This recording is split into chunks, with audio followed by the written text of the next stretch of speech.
So we're talking about raw food today. Yeah. How'd you get on the kick? How did I get on the kick? That's a good question. Just through following some like groovy, I guess, accounts. Yeah.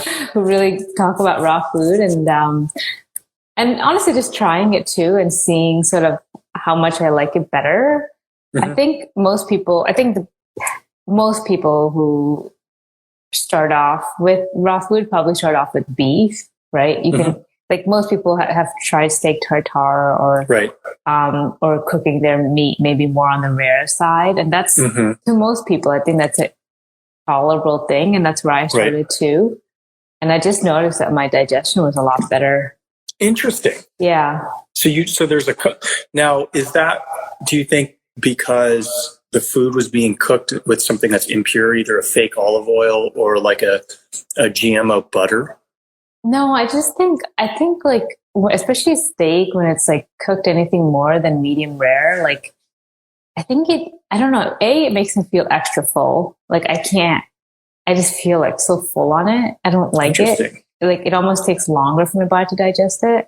Okay. And then B, I think it's honestly less tasty too. Well, sure. I mean, that's kind of why I eat a lot of my meat rare. Yeah. Did you just dive in? Or like, I'm just going to eat it raw. Or did you start going like rarer and rarer? I just started going rare and rare. Yeah. When I first started, it was like medium rare. And then I just was like, oh, let me try it less. And it was like more tasty. And I was like, oh, okay, I guess this is the right thing. And then I started reading, there's a few accounts on Instagram that really talk about like the benefits of raw milk. Mm-hmm. I'm not sure if you've come across some of them, but raw milk is like a huge thing now. And I started experimenting with that last year. And this year I've gone full blown, basically raw milk. Mm-hmm. I love it. I think it digests a lot better. I don't feel any effects from it. And it comes back to sort of what I sent you earlier, where like people are afraid of raw milk because of it having all this bacteria and pathogens. Right. That's only an issue if it's like poorly raised cows and raised in really bad environments. But if you get like pasture raised and like cows that are, being fed like what they're supposed to eat and they're being taken care of well, then the raw milk shouldn't be an issue.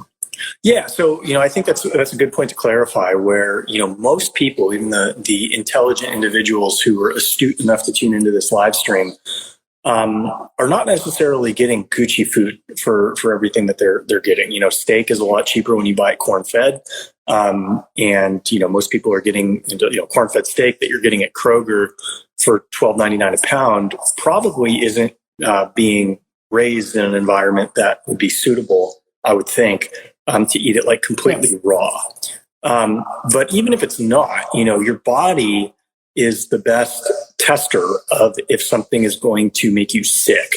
And so what I've done with my cooking and also personal hygiene is, a lot of the, clean this, cook that mindset that a lot of Americans have isn't really necessary.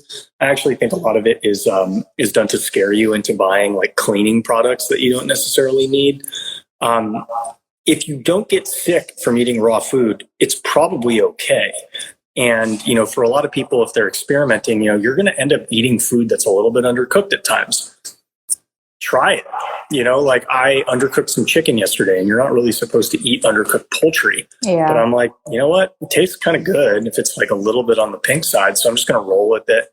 And, it made my stomach feel a little bit funny for like 45 minutes. And that was about it. Like it wasn't nothing, no fevers, no sickness. Just like, oh yeah, it feels a little bit funny. And I'm sure if I do it a second time or third time, it'll feel a little bit more normal. Yeah, that's interesting. I've never tried chicken more on the pink side. Mostly because of the same thing I've heard. Poultry is just because chickens are kind of dirtier than cows. They are. Yeah. But like in Japan, they'll eat chicken rare. What? Yeah. So I'm not sure that like the chickens I got, even though it's organic chicken, that therethere's a spectrum of organic from fraud to like organic. And you got to assume that most things you buy are somewhere on that spectrum and you don't know where. Wait, I had no idea they eat raw chicken in Japan. That's disgusting. Well, I don't know. I mean, they eat it. I don't think they get sick from it. I think the one animal I would not ever eat rare is like pork. Oh, you can eat like a medium rare pork though. I bought some meat from Bel Campo when I was living in San Francisco. I don't know if you Yeah, went there either in LA. Yeah, I've heard Bel Campo's good. Bel Campo, Yeah, Del Campo. I think it's Bell with a Bel, B. okay. I could be wrong, but they told me like, yeah, you don't need to cook this. That you need to cook pork all the way through for garbage pork. And I was talking to my dad about this, and he said when he was a kid, like in the 50s and 60s, they used to feed pigs like actual garbage because they're like, oh, it's cheaper than feeding them food, and they can find the food in the garbage, so we'll just give them garbage. And so clearly, if the animal's like eating garbage, there's going to be some bacteria in that meat that you might want to kill before putting it in your body. So what Preethi and I are talking about is, the health impacts of consuming raw food that is safe to consume, organic, pasture raised, of that nature. Taking a baby step approach, because if you just go straight from cooked to raw, chances are, you might not have the best experience doing that. But if you do it slowly, it's kind of imperceptible, and you're probably not going to experience any major risks. Yeah. So, I think one thing that might be interesting for people when they're, a lot of people are interested in fat loss. My experience around food consumption is you're typically going to be hungry until your body has consumed sufficient nutrients. Most Americans might eat like 3,500 calories a day, but it's like high fructose corn syrup, seed oil, 3,500 calories. So you're not really getting nutrients if you're on a standard American diet. So most people, when they go from that diet to a calorically restrictive diet, will go from eating like 3,500 calories a day to 2,200 calories a day. But then, they were already 30% malnourished. So they're only getting 70% of their necessary nutrients on 3,500 calories a day. Drop that down another 30%, 40%. And then all of a sudden they're getting like 40, 50% of the nutrients that they need. So they're going to be hungry all the time. But one potential benefit of eating your food in a more rare, raw state, particularly meat, is it doesn't decompose the nutrients as much, so that when you're ingesting them, you will get a higher percentage of the nutrients in the food. Yeah. And chances are you might feel full eating lower amount of calories without even knowing it. So, everything that I do from a fitness standpoint is trying to make, reducing calorie consumption easier, right? To the point where I don't even think about reducing my calorie consumption. I just do things that I know will naturally have the calories that I desire to eat align with what my body needs. That, I think, should be the goal for everybody who's kind of taking the first step in this journey for health. Is like, you shouldn't be hungry all the time. That's not a sustainable lifestyle, and it's really not the best way to lose fat. That's an interesting thing that you say in terms of if you're eating more on the raw side, you get more nutrients, and so you're less likely to be hungry. I've actually noticed, okay, it's interesting. So I've noticed the opposite effect in the sense that when the food is overcooked, whether it's chicken or steak, I get more full in the immediate term, but in the medium to long term, I am less satiated. Whereas when the food is raw, I get less full. So I can eat more raw food if I wanted to. But I am more satiated in the long run because I think my body digests it better. Sure. Yeah. Yeah. It seems like the cooked food is something that your body's kind of still confused about.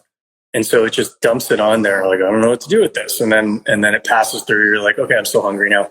I haven't gotten all the nutrients that I need. Yeah. Question says, do you have a suggestion on when in the day to stop eating, drinking? I eat more protein and drink more water all day, but finding that I can't sleep on time because I have to keep using the restroom. I think this varies. Like, I think there's a lot of dogma around like you should not eat like before bed and all that. I think a lot of that is a little bit overblown.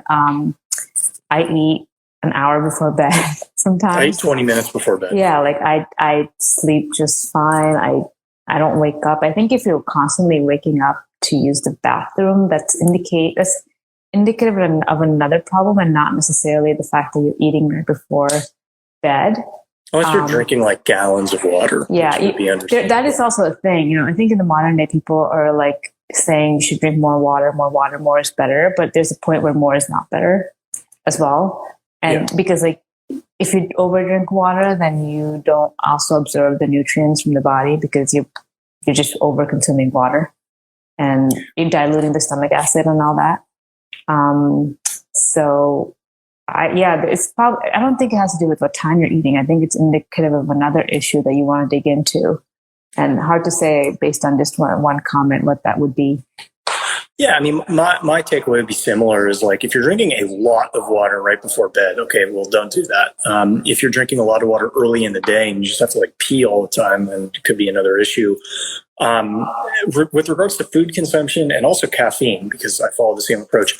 Like, if you're consuming food around the times you think you're hungry, and you're consuming even large quantities of caffeine, the right amount to consume is the amount that doesn't inhibit your sleep. So, I don't think that there's a problem drinking 5 cups of coffee a day, but I do think there's a problem drinking 3 cups of coffee a day if it makes it so you can't sleep. So, caffeine consumption, as far as what the research shows now, more is typically better unless there's side effects of more. Insomnia could be one of them. Same thing with eating. A lot of people, like, I would not be able to have quality workouts if I stopped eating at like 8 o'clock or 7 o'clock, like a lot of people suggest. I probably get 500 to 1,000 calories in between 8 and midnight. And if I didn't get those in, I'd feel terrible for my lifts. I would probably even wake up in the middle of the night from hunger. So like my metabolism is fast. I can't consume enough calories in a restricted window. So I just need to consume food when I'm hungry until I'm not hungry anymore. Yeah. And I also think, like, in the end of the day, what matters is like, how much you have in the whole day. So even if you have it before bed, usually I think the reason people say like don't have food before bed is for a few reasons. One is like typically the food they have before bed is like junk food, like ice cream or something. Secondly, and so when they have the ice cream, it's adding excess calories to their overall consumption, and so they'll recommend not having it. The other argument I've heard is that, like, sleeping on an empty stomach allows you to recover better, apparently, because you're not digesting, and so your body has more, your body focuses on less on digestion and more on recovery. Although I've also heard, on the contrary to that your body actually uses a lot of glucose to do the recovery process. So if you don't have enough glucose in your bloodstream, then your recovery isn't as good. And then so I think for me, I've experimented with it. And I think it just comes down to, as long as I don't have like a giant meal before going to bed, I'm not like full, it's usually fine. If I have like, even if I have like some sugar or whatever before bed, I actually sleep better, like with a little bit of carbs. Yeah. So I think like a lot of studies, people want to say, do this, don't do that. This is good. This is bad. And the reality is almost everything that we talk about is situationally good and situationally bad.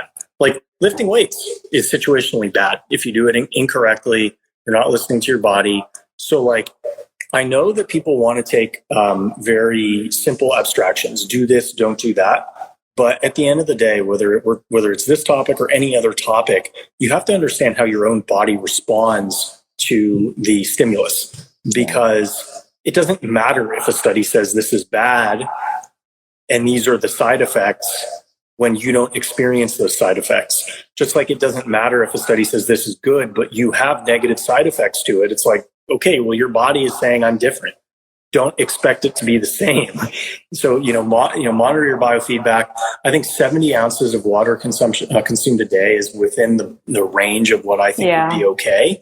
But yeah, if you're doing, 40 of them right before bed, then you're going to end up like using the bathroom a lot. Yeah. And the other thing is like, your body's smart, right? Like if you're drinking water when you're not thirsty, then I don't know. Like, I mean, thirst is a great indicator of when you want to hydrate. It's your body's smart enough to tell you like, hey, I'm thirsty, so drink water, right? I think if you're just drinking water for the sake of drinking water, almost like forcing yourself to drink water, which I've seen some people do, I don't know if you're adding much by doing that, to be honest. And then the other thing is like also accounting for how much you're sweating in a day. Like some days, if I do like Bikram yoga or something, I'll obviously drink more water on those days. Yeah. Or like if I have a sweaty dance session or something, then you just drink more water. I mean, you feel thirsty, so you have to drink. So just being more intuitive with it rather than attaching numbers and saying, is this much enough? Is this much enough? Because every body is different. and everyone's having different levels of activity. You might be consuming some foods that are making you more thirsty or less thirsty. So it just depends on the day and who you are and what you're doing that day, of how much water you're going to consume on average. Should we get into raw veggies? Oh yeah, raw veggies. So this is what you said doesn't surprise me, but it might surprise a lot of the people who are tuning in. So, we talked for the first 10, 15 minutes on, possible benefits of eating raw meat. And you would think, kind of maybe something similar. Vegetables have nutrients in them too. So if you cook the vegetables, you're going to lose a portion of the nutrients that decompose under the heat. But, there's one caveat that Preethi mentioned that you should be aware of. Yeah, so the caveat. So if you follow some of the vegan stuff, right, they'll do raw stuff all the time, and it's popular to do like juicing is when you do juicing, it's all raw stuff, right, basically. And you get this shit ton of fiber and stuff from that. But, if you look at older cuisines, like Indian cuisines that are very heavy on the vegetarian side, Indians don't eat raw vegetables, even though they eat a lot of vegetables. They don't eat raw vegetables ever. And there's intuition behind that cuisine, right? Thousands of years, people have been cooking these vegetables for a reason. One is because it breaks down a lot of that fiber and the anti-nutrients that exist in vegetables, because vegetables have a lot of anti-nutrients. Because evolutionarily, the theory, according to some people, is that animals, they can run away when you go hunt them, but plants can't run away because plants, they don't have legs, right? So the way they protect themselves is they have anti-nutrients in them. And so they don't want you to eat them. And so they have anti-nutrients. And so cultures that eat diets that are high in vegetables typically cook them to kind of break down these anti-nutrients. And so that's why sometimes if you eat raw vegetables, you kind of feel like shit. I hate eating raw vegetables. I don't know about you. The only thing raw that I can eat is carrot. Oh yeah, I can eat raw carrots. I used to eat raw broccoli all the time. Oh god! Vegetables, and my girlfriend at the time just thought it was the most disgusting thing ever. It's so disgusting. It smells like barf. So, I know what you mean by anti-nutrients, but I would imagine that some of the people on might not. What is an anti-nutrient?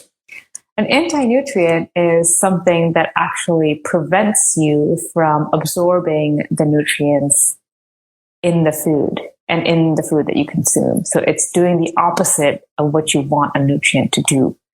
So you could be consuming something thinking that you're getting all the nutrients, but actually there's anti-nutrients in it that are preventing you from actually absorbing those nutrients. And, based on what I said earlier, those should make you hungrier. Yeah. Because if you're eating 3,000 calories, but you're also consuming anti-nutrients, inhibiting, the nutritional absorption. That's true. You might need to eat 3,500 calories to make up for it. That's very true. I wonder how many calories on average vegans consume. Probably not many, because where are they going to get them from? Well, I literally don't know what calorically dense foods exist. You can eat 10 avocados a day and drink coconut oil. You'd be surprised actually. Yeah. You'd be surprised because they drink a lot of smoothies and stuff and juices. And so you can load butter in there. And they put all of these nuts and coconut oils and stuff like that in it. And so it adds up. But yeah, if you're eating if you're not juicing it and condensing the food, then yeah, it's hard. It's a lot of volume. And so what you said about plants, I think would probably not be the case about vegetables though, right? Because vegetables propagate themselves from animals eating them and spreading their seeds around. So unlike a vegetable where, it uses its leaves for photosynthesis to help it grow, the fruit will also have, leaves on the tree, but the actual fruit has seeds in it that, need to eventually find their way into the ground somewhere. And oftentimes when animals eat these fruits, they're the transportation mechanism that allow that species of fruit to spread geographically. Interesting. I hadn't thought about that part. Have you read it? Because people don't really cook fruit as much. No. It's incredibly common for people to eat raw fruit. Yeah, because the it's different because the fruits of a tree are meant like the plant wants you to eat them. Like they fall off, apples fall off an apple tree. They don't sit on there forever, right? The plant literally is getting rid of the fruit for you to eat them. So it's a little bit different.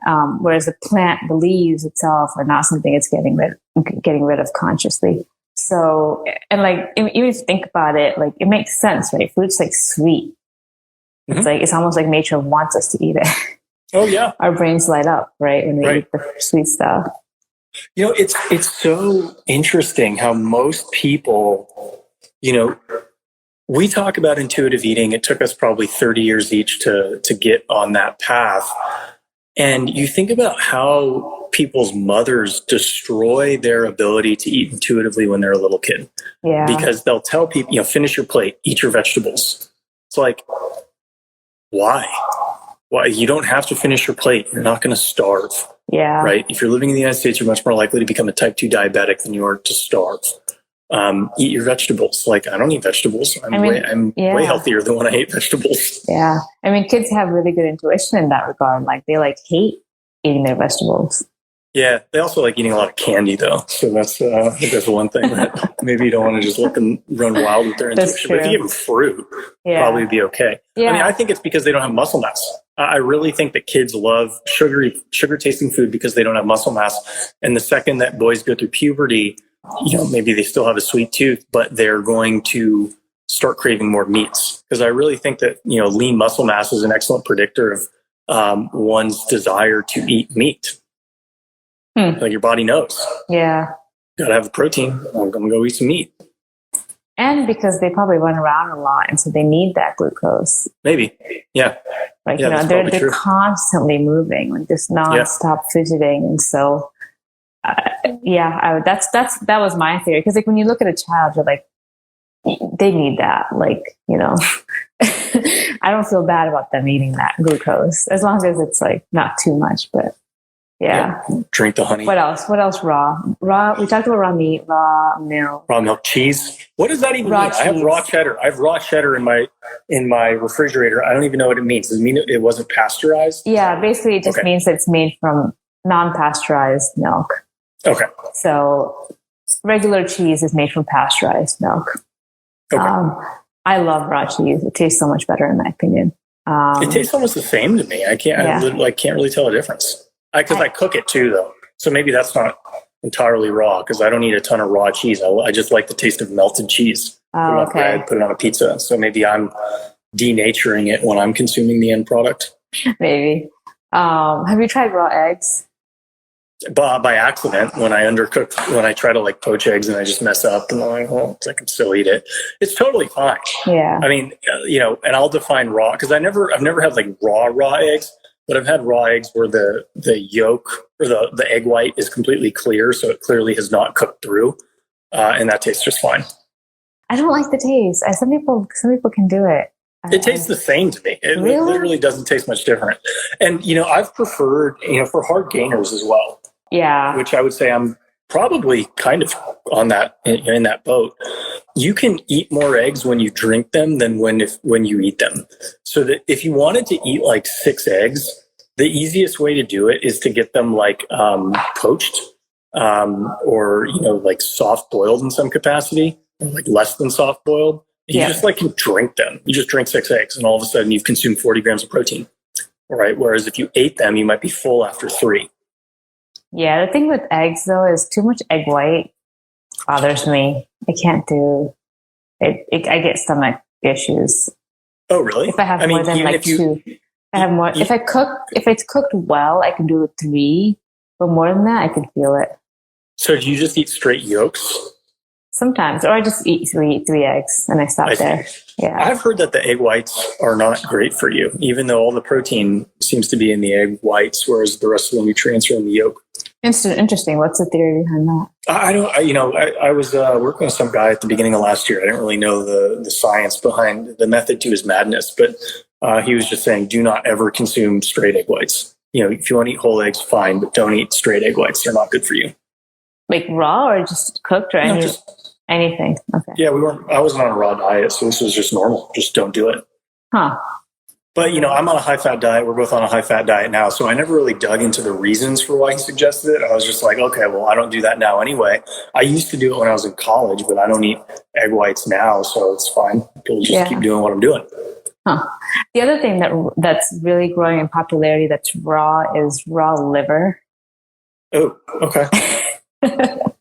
I mean, I haven't quite gotten into the organ meat game myself. So, first you're gonna have to get me eating organ meat, like cooked to normal standards, and then we can talk about eating it raw. Yeah, but that seems I like it cooked. If it's like, okay, I could do it like medium rare. I can't do raw yet. Well, I mean, isn't that going to be the most challenging thing? Because that's going to be processing all the toxins that the animal has. No, that's not true, actually. The liver, I think, so the liver, people often think of this liver as like this filter that like processes, but that's actually not what happens. The liver is actually, I don't exactly have the ability to explain it, but I can send people like resources to read about it. But it's false that the liver is just this filter that traps all these toxins. And so you have to be careful about like eating liver. It's actually the exact opposite, where the liver is actually the one producing.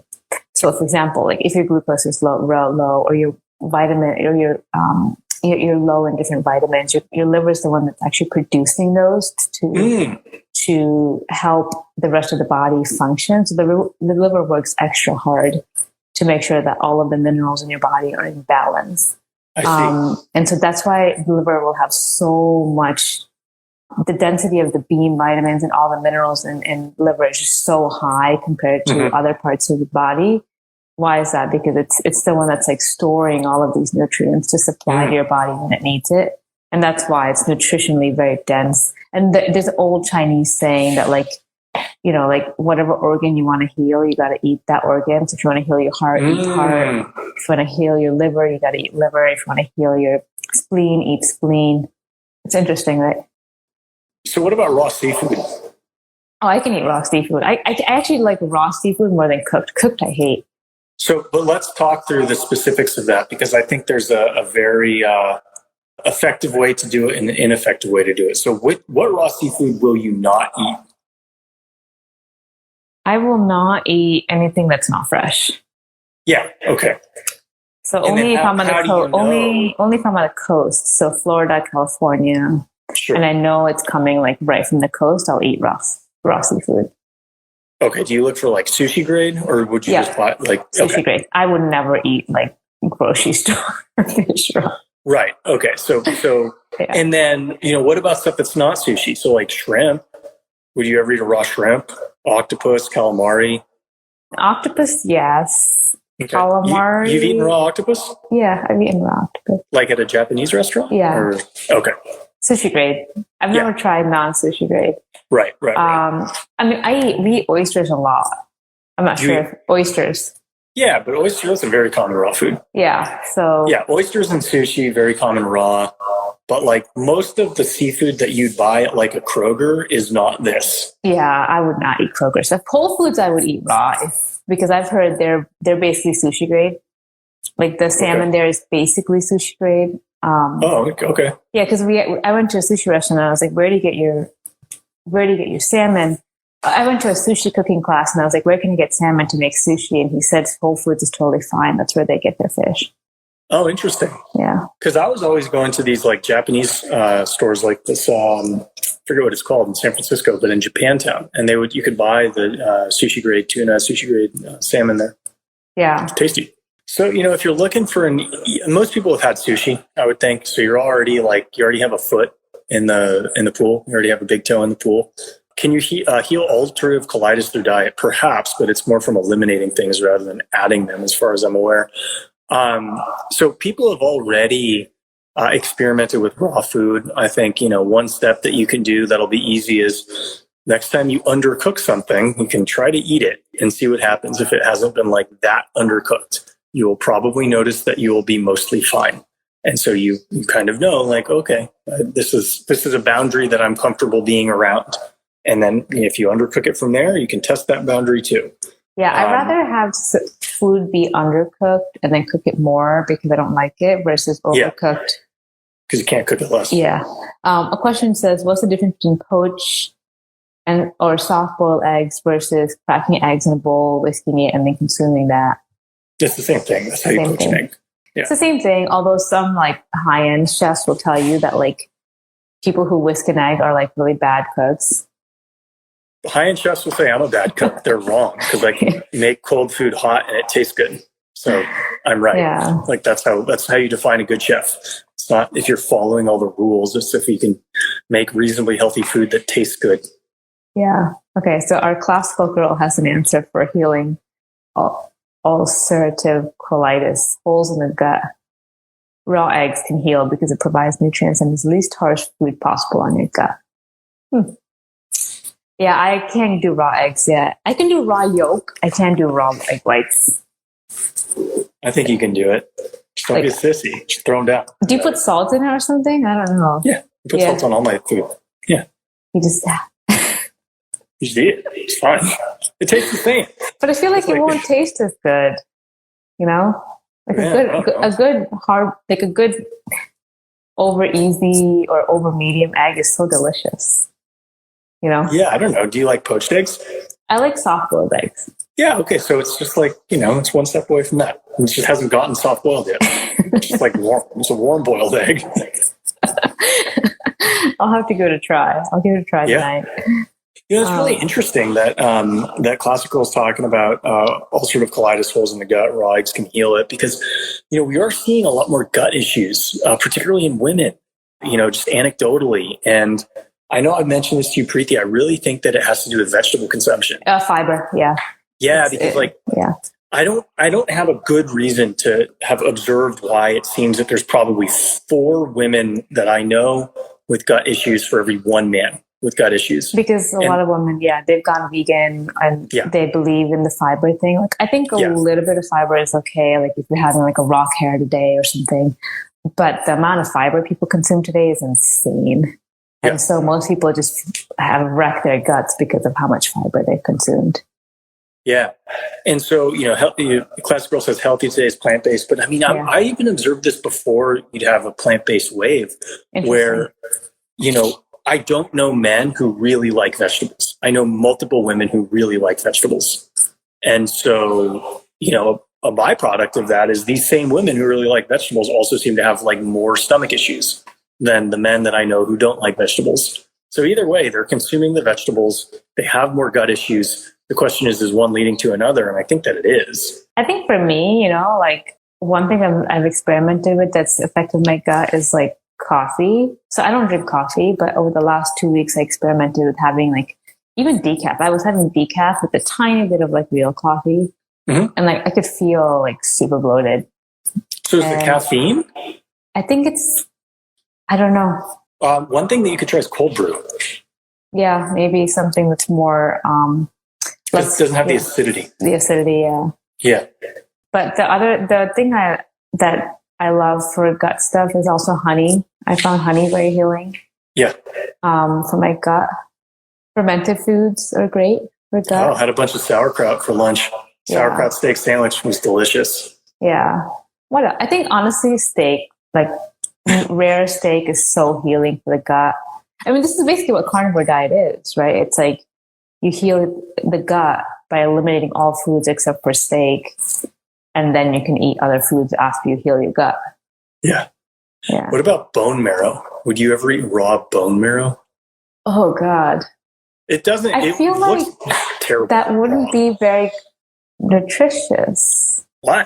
It's the same thing. There's a lot of nutrients in the bone marrow. If you cook them, then you would think that it would, it would follow the same logic tree of denaturing them from cooking them. I don't know. I feel like don't you think fat? I have a feeling fat is meant to be cooked, right? I feel like fat just doesn't taste good when it's raw. Yeah, probably. But like chimpanzees will eat raw, bone marrow. For example, yesterday I cooked like a steak rare, and it had a bunch of fat in it. And I usually cook the fat longer, but yesterday I didn't have time. And I tried chewing on that fat, and it was like really disgusting. Yeah. Yes, I do love my steaks, no feelings. It's my friend from high school. Raw fat is amazing. Well, okay, if it's like tallow and ghee and stuff, I can eat raw fat. But like if it's like the fat on a steak, chewing that is just like chewing through like a rubber shoe or something. Well, and then tallow and ghee are not raw. Yeah, they're rendered. Yeah. They're cooked. I mean, they might be cold, but they have been rendered to get in that form.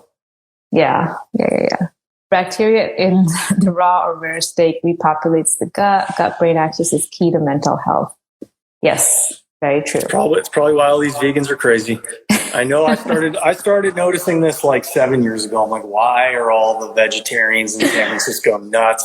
I'm pretty sure that it's not just a correlational thing. I really think that there's a causal connection between the two. And the more years pass, the more I continue to believe that there's a causal connection between taking meat out of your diet and going crazy. And it's honestly, it's just they just lack nutrients. They don't have nutrients in their brain. And so their brains are not functioning as well.